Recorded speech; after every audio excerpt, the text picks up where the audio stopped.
जैसा कि थंबनेल से आपको पता चल ही रहा होगा कि मैं इस वीडियो में कवर कर रही हूँ जो मेरा 21 जुलाई को पीटी और पीएसटी था सीपीओ का 2025 की जो वैकेंसी थी उसका। सो मेरा जो सेंटर था वो था गुड़गांव सीआरपीएफ का जो ग्राउंड है, ग्रुप ऑफ डीआईजी ऑफिस, उसमें मेरा जो था सेंटर था। वहाँ पे मैंने 20 जुलाई को 1 बजे में सेंटर पे पहुँची थी। तो मैंने गार्ड से कंफर्म करा था कि क्या उस टाइम पे हल्की बारिश आ रही थी।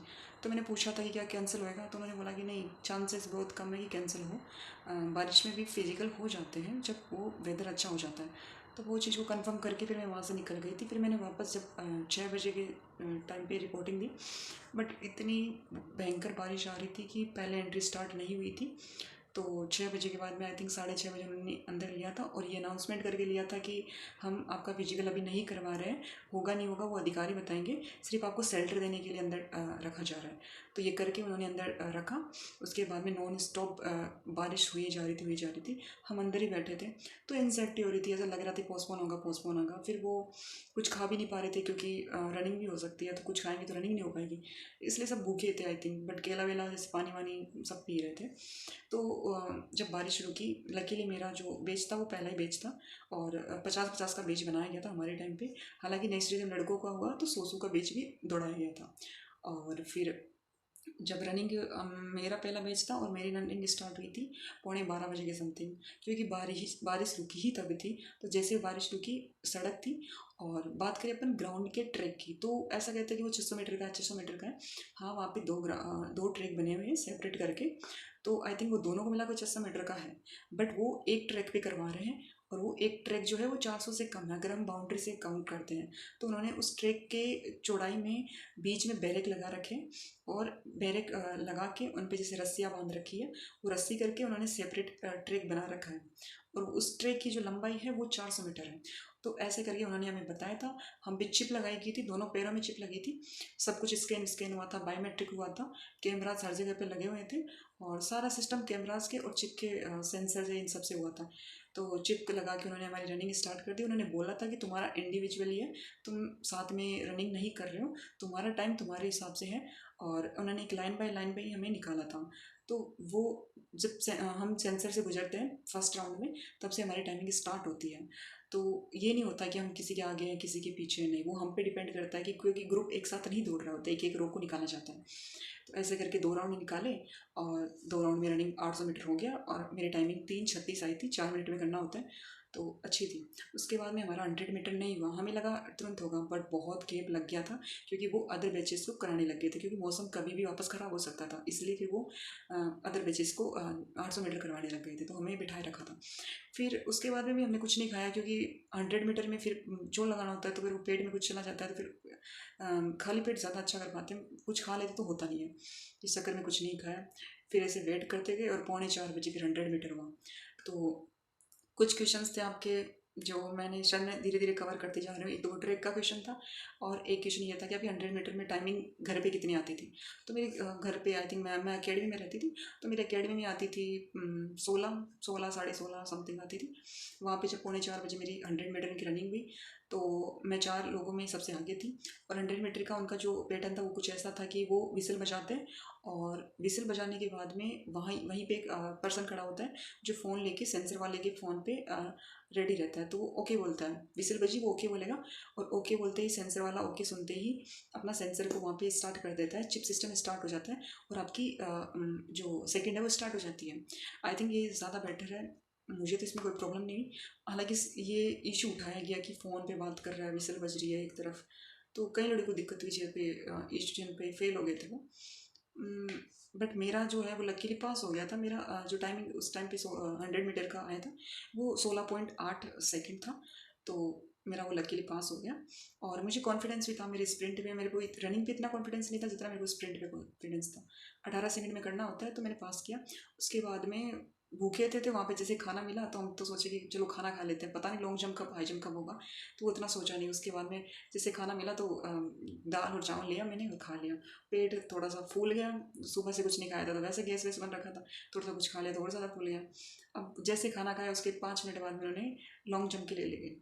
अब पेट भर गया तो जंप कैसे होगा, बट फिर भी मैनेज करा, थोड़ा अपने आप को काम डाउन करा।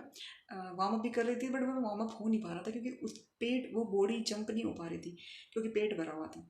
फिर जैसे लॉन्ग जंप करवाया गया तो मेरे फर्स्ट में फाउल हो गया, तो थोड़ा डर गई मैं कि अब क्या होगा, फर्स्ट में हो जाना तो हो जाना, अलग कॉन्फिडेंस आता है।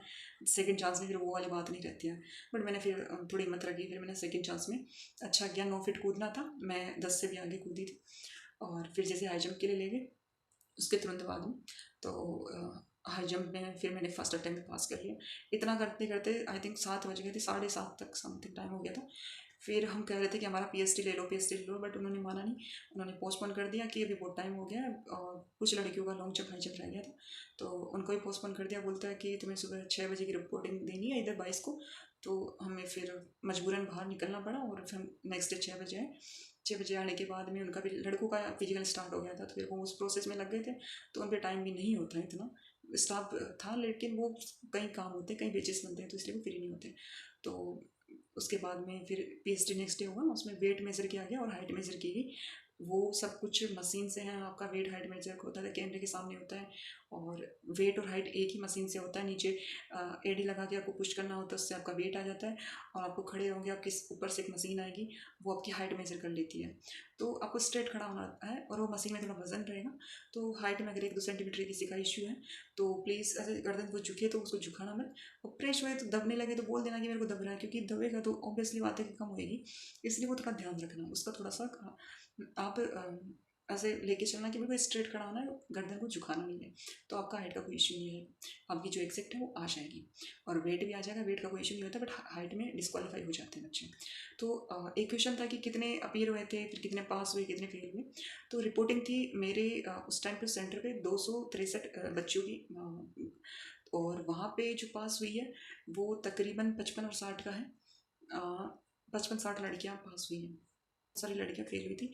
जो मेरा बैच था उसमें ये था कि 50 लड़कियों का बैच बना, और 50 में से 9 रनिंग में निकल गई थी 800 मीटर में।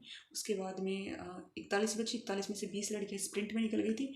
उसके बाद में 20 बची, 21 बची, एक लड़की लॉन्ग जंप में निकल गई, फिर 20 बची, फिर इसमें 2 लड़कियाँ हाइट में निकल गई। ऐसे करके 50 लड़कियों का जो हमारा बेस था उसमें से 18 लड़कियाँ निकल गई, और वो सबसे बेस्ट बेस था। 50 में से 18 लड़कियाँ जो पास हुई, सबसे बेस्ट बेस था। उसके बाद में 50 में से 9 पास हुई है, एक में 50 में से 11 पास हुई है, एक में 50 में से 12 पास हुई है, एक में 50 में से सिर्फ 6 लड़कियाँ पास हुई है, और एक बेस था जो 12 लड़कियों का था, उसमें से सिर्फ 2 लड़कियाँ पास हुई है। तो कुछ ऐसा ही वहाँ पे रहा। तो चिप का सिस्टम है, तो थोड़ा सा 100 मीटर में बहुत दिक्कत हुई थी, क्योंकि चिप नहीं होती है तो 1-2 सेकंड ऊपर नीचे हो जाता है। 18 वाला 19 में आता है तो भी शायद हो जाता तब तक, बट चिप जो है उसमें माइक्रो सेकंड भी अगर आपका ऊपर आता है तो आप फेल हो जाते हो, और माइक्रो सेकंड से आप बच भी जाते हो। तो मैं जिनका उधर सेंटर है, बारिश आएगी, अगर ग्राउंड में पानी है तो आपको बोलना है कि सर पहले इसको साफ करवाओ। हमने भी बोला था कि इसको साफ करवाओ 100 मीटर के टाइम पे। हालांकि जब 800 मीटर हुई तो उस टाइम पे पानी भी था, लड़कियां का थोड़ा पैर इधर उधर भी हुआ था, बट 2 राउंड था, थोड़ा इश्यू नहीं हुआ इतना, तो कोई दिक्कत नहीं थी उसमें। 100 मीटर में हमने बोला कि पानी साफ कराओ, तो उन्होंने साफ करवाया, और फिर हमने 100 मीटर दिया था। और बात रही वेदर की, तो वेदर ख़राब हो सकता है, अपन को उससे के लिए पहले से मेंटली प्रिपेयर होना ज़रूरी है। छाता लेके जाओ, और अपने शूज़ स्लीपर्स लेके जाओ, शूज़ को आपको कवर करना होता है, बचा के रखना होता है, वो ख़राब नहीं हो जाए। ये आपको श्योरिटी अपने खुद की भी आप भी करनी होगी। एक्स्ट्रा कपड़े आपको ले जाने चाहिए, छाता आप लेके जाओ, और खाने के लिए हल्का भोजन ज़रूर लेके जाओ।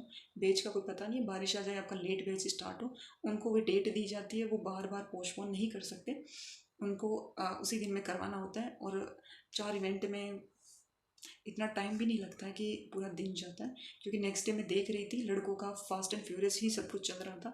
एक जैसे खत्म हुआ, उसके बाद दूसरा इवेंट, इसके बाद में दूसरा इवेंट, ऐसा ही कुछ सिस्टम वहाँ पे चल रहा था, तो कि जो भी ठीक था, क्योंकि मौसम ने फिर भी उस टाइम पे भी ख़राब था 22 को भी, बट इतना ख़राब नहीं था जितना 21 को ख़राब हुआ था। तो बेस्ट ऑफ लक जिनका भी अभी आगे फिजिकल है उस ग्राउंड पे, और बाकी स्टाफ कोऑपरेटिव है।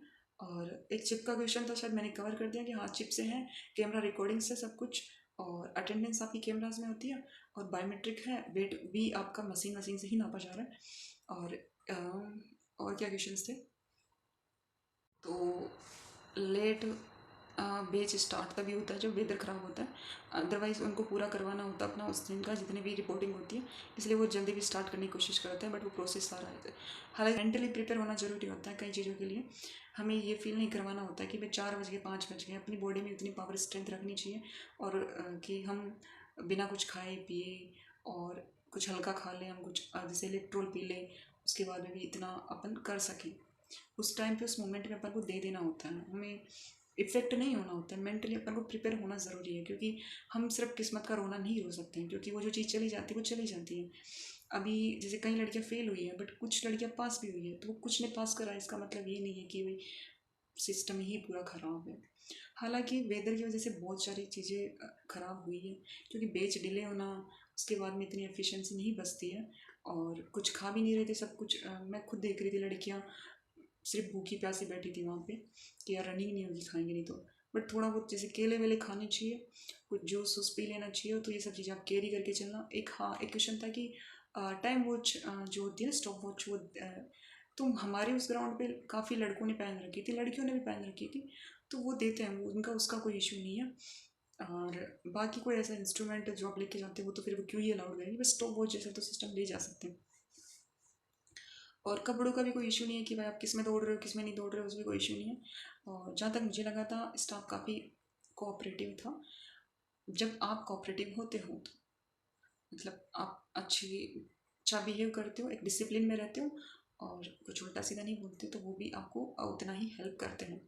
मेरे अब यहाँ पे मैं फेल भी हो जाती ना तो मेरे यही वर्ड्स होते हैं, क्योंकि मुझे ऐसा ही लगा था।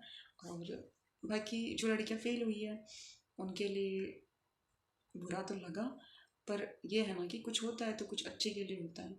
अगर आपका इसमें नहीं हुआ हो तो आप शायद किसी बेटर ऑप्शन के लिए बने होंगे, ऐसा नहीं। तो आई थिंक मैंने काफ़ी कुछ चीज़ें बता दी होंगी और मैंने अपनी पूरी कोशिश। Thanks for watching. अगर फिर भी कोई क्वेश्चन रहता है तो मुझे कमेंट कर देना, मैं आपकी ज़रूर हेल्प करूँगी। धन्यवाद।